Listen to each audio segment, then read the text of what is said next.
जय श्री राम दोस्तों। 27 मई 2025 को पड़ने जा रहा है ज्येष्ठ मास का तीसरा बड़ा मंगलवार और ये कोई आम मंगलवार नहीं होने वाला है। कहा जा रहा है कि इस दिन हनुमान जी स्वयं धरती पर आएंगे और विचरण करेंगे और इस समय के दौरान जो भी कोई हनुमान जी की छोटी सी भी पूजा पाठ कर रहा होगा उसे मनवांछित इच्छा पूर्ण करने का वरदान देकर जाएंगे। तो ऐसे में 3 उपाय आप सभी के लिए मैं लेकर आई हूँ। तीनों में से आप चाहे तो किसी भी एक उपाय को कर सकते हैं। पहला उपाय थोड़ा सा कठिन होगा, ये उन लोगों के लिए होगा जो कि बहुत ज़्यादा समय नहीं दे सकते हैं पूजा पाठ के लिए, लेकिन उन्हें थोड़े समय में ज़्यादा रिजल्ट चाहिए। ऐसे लोगों के लिए ये उपाय होगा पहला उपाय। दूसरे उपाय की बात करूं तो जो कि भक्ति में लीन रहना चाहते हैं ऐसे लोगों के लिए थोड़ा सा ज़्यादा कठिन उपाय है, लेकिन ये ऐसा कारगर उपाय होगा जिसके बाद आपको जीवन में किसी दूसरे उपाय को करने की आवश्यकता बिल्कुल नहीं पड़ने वाली है। तीसरा उपाय वो होगा जिसमें कि आपकी संपूर्ण प्रकार की जो भी परेशानियां हैं वो एक साथ इसमें कवर हो जाएंगी। सबसे पहला उपाय बताती हूँ। देखिए, हर उपाय के करने के कुछ विशेष नियम होते हैं जिनको ध्यान रखने की आवश्यकता होती है। ऐसा नहीं है कि आप किसी भी उपाय को कैसे भी कर लें। गलत उपाय बिल्कुल मत कीजिएगा। सही उपाय करेंगे तो सही रिजल्ट की आपको प्राप्ति होगी। नियम का ध्यान रखें, मंत्रों का बिल्कुल भी गलत उच्चारण ना करें, इस चीज का भी खास रूप से ध्यान रखिएगा।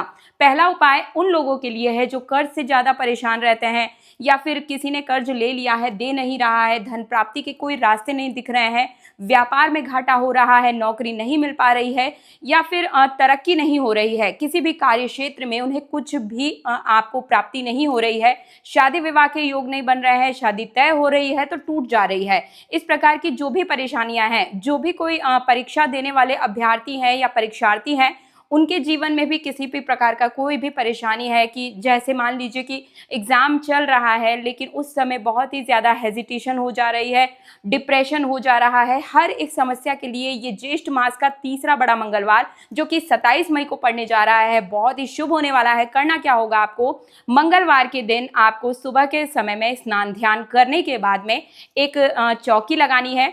चौकी के ऊपर लाल रंग का कपड़ा बिछा दीजिए। वहां पर हनुमान जी की कोई भी प्रतिमा या मूर्ति आप रखिए। अगर आपके पास पंचमुखी हनुमान जी हैं तो वो ज्यादा शुभ होते हैं, लेकिन अगर आपके पास पंचमुखी नहीं है तो ऐसे में आप कोई भी हनुमान जी की मूर्ति ले लीजिए। खड़े हुए हनुमान जी ना लें, बैठे हुए हनुमान जी का ही पूजन हमें करना चाहिए, ठीक है। उसके बाद में लाल रंग के पुष्प की माला चढ़ाएं। एक चीज ध्यान रखिएगा कि स्नान करने के बाद आपको लाल रंग के ही वस्त्र पहनने हैं। इसके बाद में आप वहां पर घी का दिया जला दीजिए या फिर तिल के तेल का जला सकते हैं। चमेली के तेल का जो दिया होता है आप वहां पर प्रज्वलित कर सकते हैं। इसके साथ ही करना क्या होगा, वहां पर गुड़ चने का भोग लगाएं और वहीं पर बैठकर आपको हनुमान जो मंत्र होता है उसका जाप करना है। ओम हनुमते नमः। इस मंत्र का जाप आप चाहे तो 21 बार, 108 बार, 1008 बार भी इसका जाप कर सकते हैं। वहीं पर बैठे बैठे आपको पूजा करनी है। आप वहां पर ही बैठे बैठे हनुमान चालीसा का 1, 5, 11, 21, 51, 108 बार जाप करें। इसके बाद में इस दिन आपको और क्या क्या करना होगा, पूजा करने के बाद आपको संकल्प लेने से पहले ही कि कोई भी उपाय करें तो उस समय ही आपको वहीं पर एक माफीनामा भी जरूर ही रख देना चाहिए। इससे होता क्या है, अगर आप उपाय के दौरान किसी भी प्रकार की कोई भी गलती करते हैं तो माफीनामा लगाने की वजह से आपकी जो भी गलतियां होती है वो माफ हो जाती है। अब वहीं पर सारी चीजें करने के बाद पूजा पाठ और जो भी आपने हनुमान मंत्र का जाप किया, जो हनुमान चालीसा का पाठ किया, उसके बाद आपको करना क्या है, वहीं पर ही बैठे बैठे आपको एक कॉपी लेनी है। उस पर 108 बार राम नाम का जो जाप करना है वहीं पर आपको लिखना है। साथ ही साथ आप चाहें तो जाप भी करते चलेंगे। जय सिया राम, जय जय सिया राम, जय सिया राम, जय जय सिया राम, इस प्रकार से जाप कर सकते हैं। जय श्री राम, जय श्री राम, इस प्रकार से आपको अपनी कॉपी में लिखते हुए जाना है। ये उपाय करने के बाद अब आपको क्या क्या करना है, इसी दिन तीसरे मंगलवार, ज्येष्ठ मास के तीसरे मंगलवार के दिन ही आपको 11 बंदरों को गुड़ और चना खिलाना है। इससे होगा क्या, अगर आपके ऊपर किसी भी प्रकार का कोई कर्ज है तो उससे आपको तुरंत ही निजात मिल जाएगी। ऐसी जो भी परेशानी है उससे आपको तुरंत ही ऐसे फल की प्राप्ति होगी दोस्तों कि आपने कामना भी नहीं की होगी। कर्ज तो आपका दूर होगा ही, साथ ही साथ में आपके जो भी कष्ट हैं वो भी दूर हो जाएंगे। इस दिन अगर आप गाय को चारा, हरा चारा खिलाते हैं तो इससे भी आपके सभी प्रकार के कष्टों की मुक्ति होती है। दूसरा जो उपाय है वो भक्ति लीन व्यक्ति के लिए है, यानी कि पूजा पाठ तो बहुत ज्यादा करते हैं लेकिन उस प्रकार का प्रभाव या उपाय के द्वारा उन्हें वो चीज नहीं मिल पाती है जिनकी उनकी मन से संतुष्टि हो सके।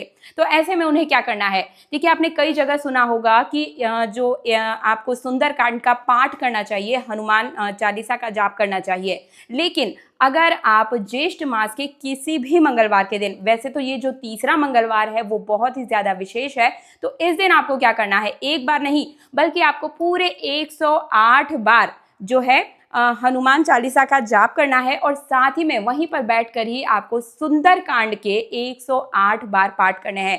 जी हाँ दोस्तों, आपको पूरे 108 बार इसी दिन हनुमान चालीसा के साथ साथ ही वहीं पर बैठकर सुंदरकांड के पाठ करने हैं। ऐसा करने से होता क्या है, भौतिक जीवन में जितनी भी परेशानियां चल रही हो, चाहे वो आपकी मानसिक परेशानी हो, चाहे आपकी शारीरिक कोई बीमारी हो, चाहे शत्रु से बाधा हो, या चाहे व्यापार का नाश हो रहा हो, किसी ने घर में भूत प्रेत की बाधा डाल दी है, या फिर घर में बंधन कर दिया है, व्यापार में बंधन कर दिया है, हर एक प्रकार की समस्या से निजात पाने के लिए अगर आप चाहते हैं कि एक बार में हमें सटीक रिजल्ट की प्राप्ति हो, तो ऐसे में आपको 108 बार सुंदरकांड का पाठ जरूर करना है। दोस्तों ये जो मंगलवार है बहुत ही विशेष होने वाला है।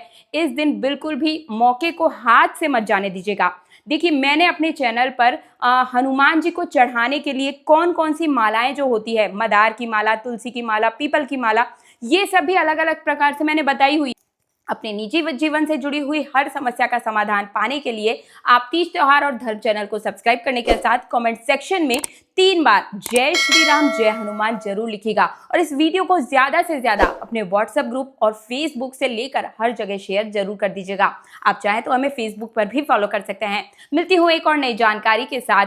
आप सभी के लिए ये मंगलवार बहुत ही शुभ हो, आपके जीवन से हर एक प्रकार के संकट दूर हो, इसी कामना के साथ मिलती हूँ एक और नई वीडियो में। तब तक के लिए जय श्री राम।